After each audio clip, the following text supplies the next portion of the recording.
Hello viewers, welcome to Newsweek South Asia, a program that talks about breeding of terrorism and its impact on South Asian nations. Let's begin with the headlines first.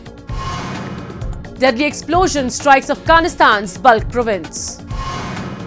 Ex-Khalistani leader exposes Pak's propaganda against India. And security forces bust terror hideout in Jammu and Kashmir.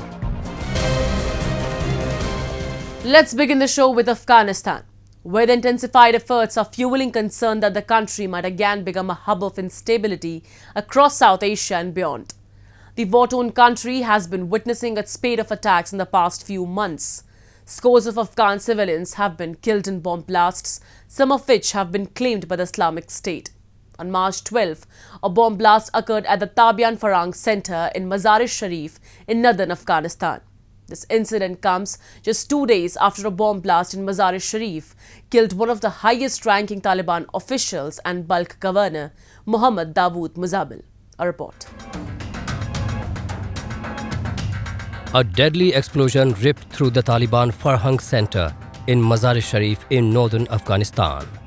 The bomb blast occurred during the press award ceremony for journalists. At least 8 people got injured, including 5 journalists, 3 children, and 1 guard lost his life. Islamic State terror group claimed responsibility for the attack.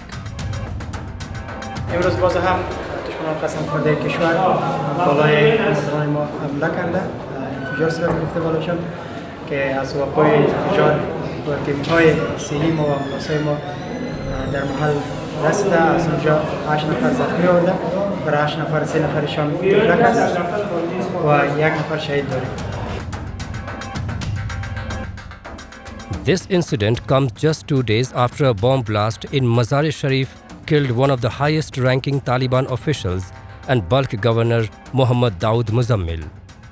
Muzammil was in his office when a suicide bomber detonated himself. The extremists have increased their attacks since the Taliban stormed back to power in 2021. The repeated bomb blasts exposed the hollow claims of the Taliban-led government about the improved security infrastructure in Afghanistan. Hundreds of common people have lost their lives in such deadly explosions carried out by armed groups linked to the Islamic State. Taliban has been a fighting force all along. And at this stage, they need to learn how to govern. And that has been their major challenge. Now, as we know, that there are large number of groups because Taliban is also not a homogeneous entity. And therefore, what we see is that there are many challenges that it is facing. It is still waiting for recognition from the world. It is also hoping that it will continue to receive the funding that has been committed so that it can also provide relief to the people. But till then, the more and more people will get disenchanted, and therefore in order to keep them under control, it needs to refurbish its training programs, its forces, and also to change them into a security force rather than an attacking force, the way they have been working as a guerrilla warfare. ISI's terrorists in Afghanistan first came to global attention when it carried out a massive suicide bombing attack at one of the gates near Kabul airport, killing a large number of people. Since then, the group has carried out a string of attacks in different parts of the country. According to the Global Terrorism Index, Afghanistan remains the country most impacted by terrorism for the 4th consecutive year, despite attacks and deaths falling by 75% and 58% respectively. The violence has fueled fears that Afghanistan could collapse into anarchy and even return to a new phase of civil war. The Islamic State group's attacks, coupled with a spiraling economic crisis, have caused mounting concern over the future stability of the country.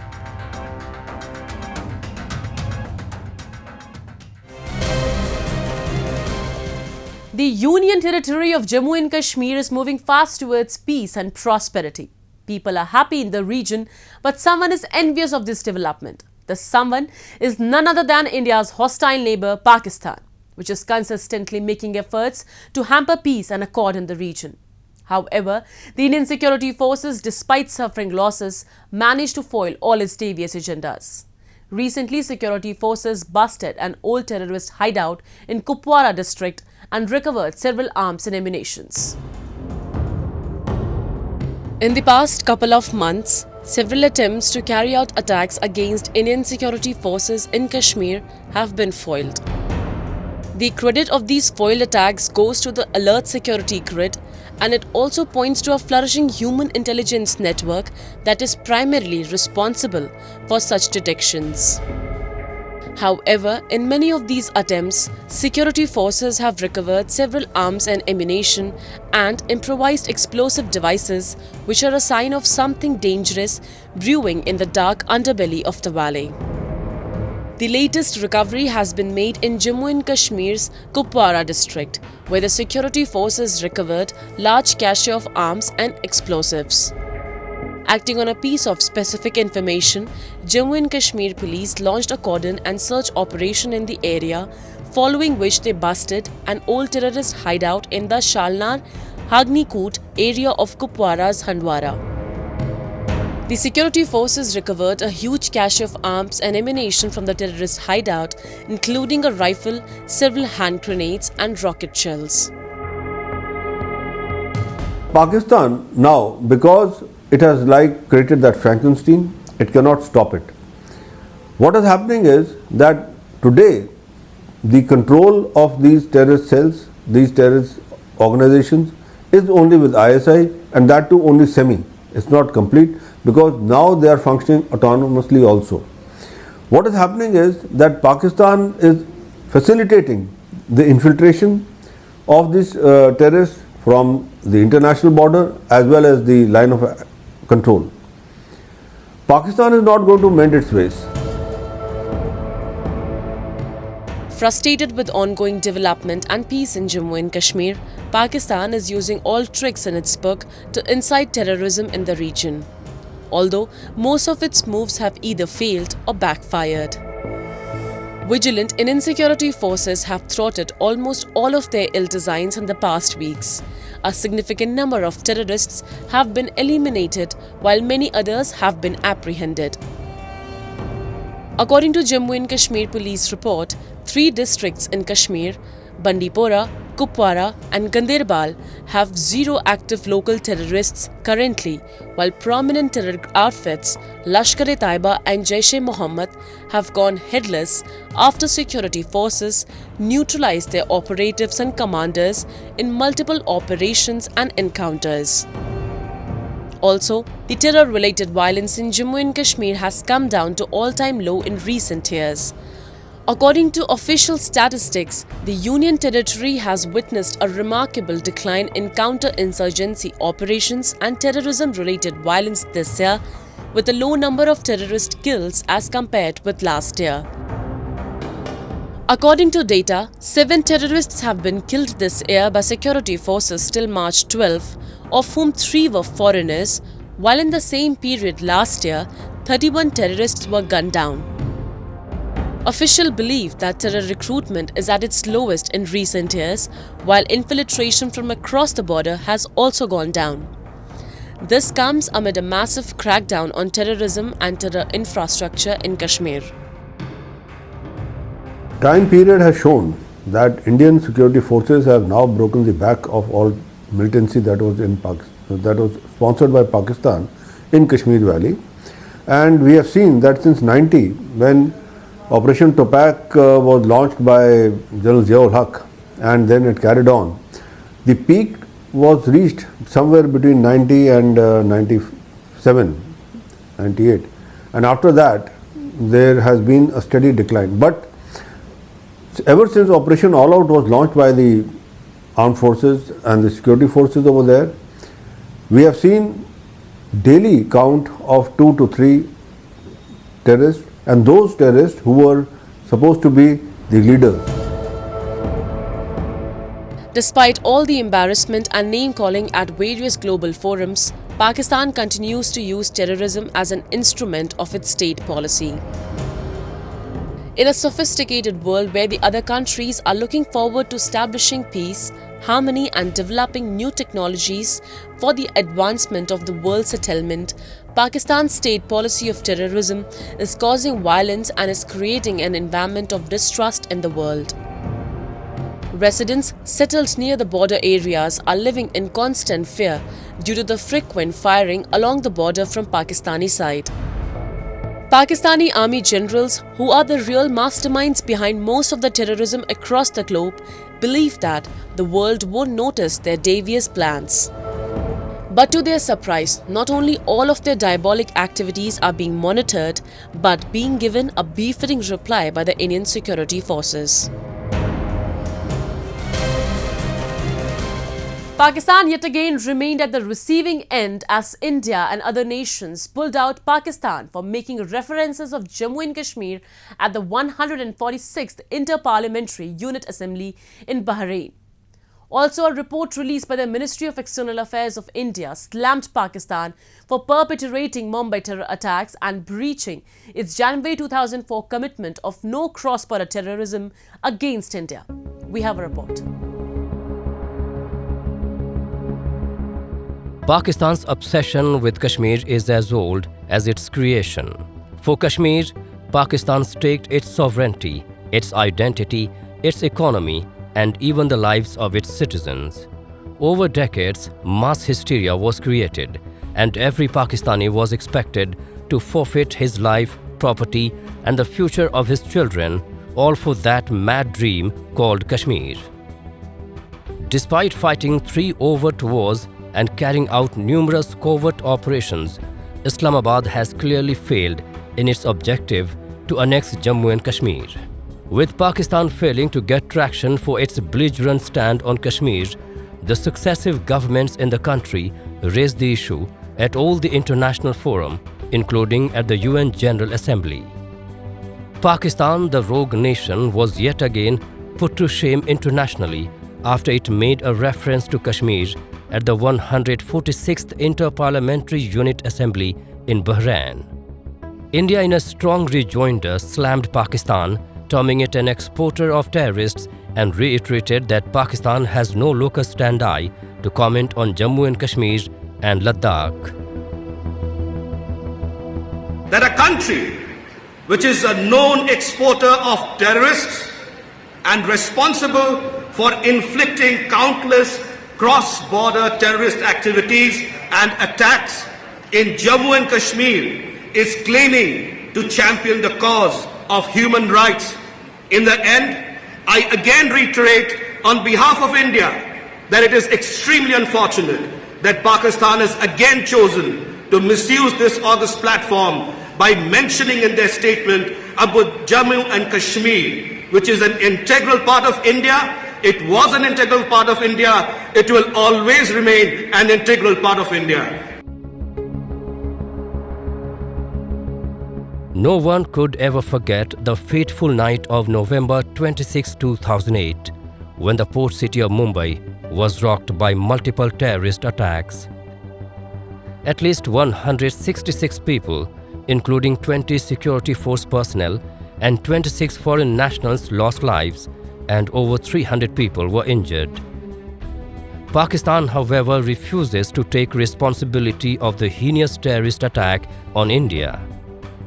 The annual report of Ministry of External Affairs released a few days ago stated that Pakistan is yet to show sincerity in delivering justice to the families of the 26/11 Mumbai terror attacks as it continued to engage in obfuscation and dilatory tactics. The report also highlights that India consistently raises the issue of Pakistan's continued support of cross-border terrorism and terrorist infiltration in bilateral, regional and multilateral fora, and briefs partners and the international community at large on the continued concerns of cross-border terrorism emanating from Pakistan. The report slammed Pakistan for breaching its January 2004 commitment of not allowing its soil for terrorism in India. According to the report, Pakistan has not let up cross-border terrorism, infiltration and illegal smuggling of arms across the line of control an international boundary. That we should be able to firstly prevent it in entering India by good border fencing, good border defenses, as well as good intelligence, good surveillance, and technologically empowering the border security forces. Pakistan has chosen to divert the attention of the international forums with its imposterous political propaganda, full of disinformation and gratuitous references about India's internal matters today. It will be better for Pakistan to set its own house in order before it speaks about others. Human rights defenders in Pakistan are being silenced every day through intimidation, secret detention, torture, and enforced disappearances with the direct involvement of the Pakistani government. Targeting of journalists through threats, assaults, arrests instilling extreme fear and self-censorship exposes the fallacy of Pakistan's so-called military-run democratic system. Therefore, Pakistan's principled stand on Kashmir, which envisaged a deceptive self-determination based on a selective recall of UN resolutions, has been nothing but political theatre and terrorist games.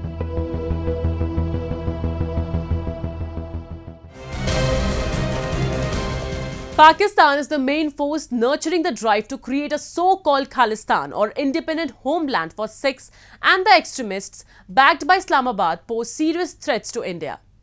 Former Khalistan leader Jaswant Singh Thakedar has recently exposed ISI propaganda against India and said that Khalistan referendum is the Pakistan's intelligence agency's mindset. Take a look. Islamabad's role in supporting the Khalistan movement is a direct consequence of the 1971 breakup of Pakistan, when Bangladesh was formed out of East Pakistan with the help of Indian armed forces. Following 1971 war, the only thing Pakistan wanted was revenge, and more specifically, bleeding India with 1,000 cuts. Thus, post-1971, Pakistan's policy and strategical measures underwent transition and became entirely dedicated to hurt India along the religious, political and ethnic lines. In this way, the foundation of the Khalistan movement was laid. The ethnic cleansing, forced conversions, targeted attacks on Gurudwaras have reduced the Sikhs, Hindus and the Christians into a small fraction of a community in Pakistan. Yet Pakistan assumes to be the champion of the Khalistani causes and support the Khalistan militancy. Jaswant Singh Thakedar, a former pro-Khalistan leader, has exposed the open secret that there are symbiotic arrangements between the Khalistan organization and Pakistan's deep state, such as the ISI.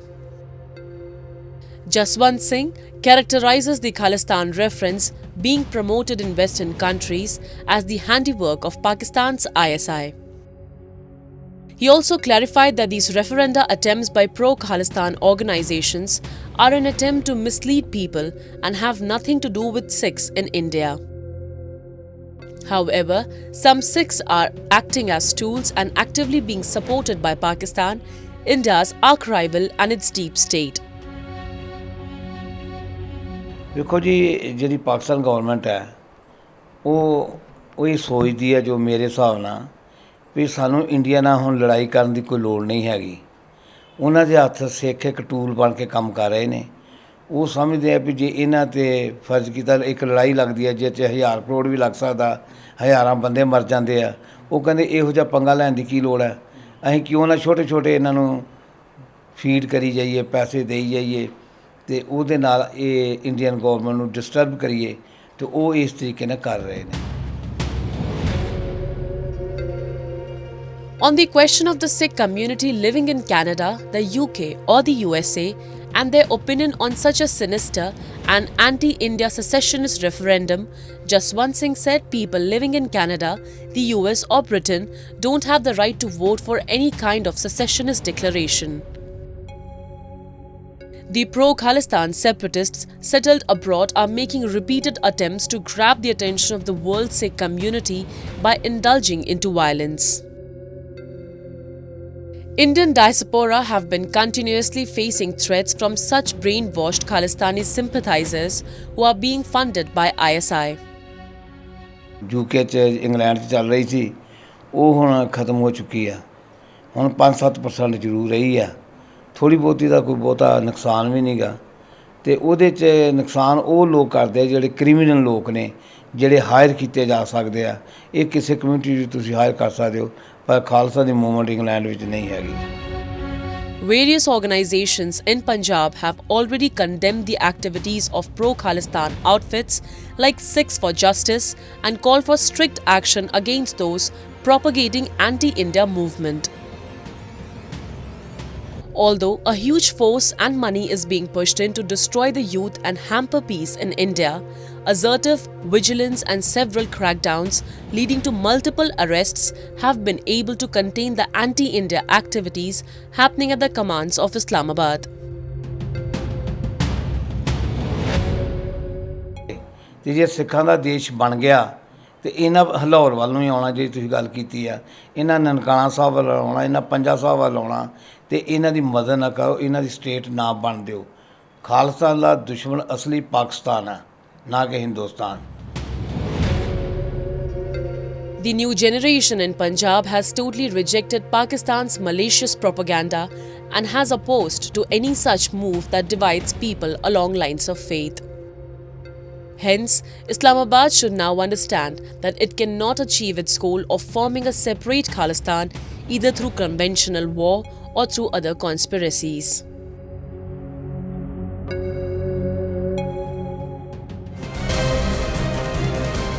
And with that, we come to the end of this edition of Newsweek South Asia. We'll be back next week with more news, views and analysis from the subcontinent. Meanwhile, do keep writing to us at nwsa@anin.com. This is Shivangi Mishra signing off on the behalf of the entire production team of Newsweek South Asia. Goodbye and take care.